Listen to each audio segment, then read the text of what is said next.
দীপান্বিতা অমাবস্যার পূর্বে যে তিথিগুলি বিশেষভাবে গুরুত্বপূর্ণ সেটি হচ্ছে একটি ভূত চতুর্দশী, আর ঠিক তার আগের দিন হচ্ছে ধন ত্রয়োদশী। এই ধন ত্রয়োদশীর দিনে আমাদের যে উৎসব পালিত হয় সেটা হচ্ছে ধনতেরাস। সেই দিন সমস্ত ভক্তদের মধ্যে একটা শুরু হয়ে যায় যে দোকানে গিয়ে ঝাঁটা কেনা, জুয়েলারির দোকানে গিয়ে অর্নামেন্টস কেনা।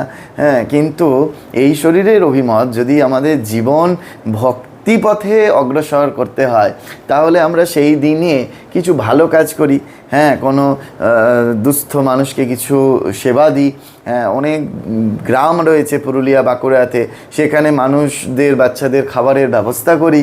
তাহলে কি হবে, আমরা কি কিনে নিয়ে ঘরে ফিরবো, তার পরিবর্তে সৌভাগ্য। আমরা তখন সৌভাগ্যের অধিকারিণী হব। এখন জগতে আপনি প্রচুর ধনসম্পদের অধিকারী হতে পারেন, কিন্তু শপিং মলে গিয়ে 5 কেজি শান্তি 10 কেজি আনন্দ কিনতে পারবেন না।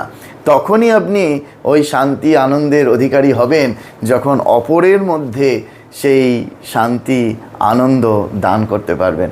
তাই আসুন ধনতেরাসের দিন আমরা নতুনভাবে এবছর ধনতেরাস উদযাপন করি, যে অপরের মানুষের মধ্যে সেবার প্রবণতা বাড়িয়ে দিয়ে, সেবার হাত বাড়িয়ে দিয়ে, সেবার ভাব পরিস্ফুট করে আমরা সৌভাগ্য ক্রয় করে নিজ গৃহে নিয়ে আসি।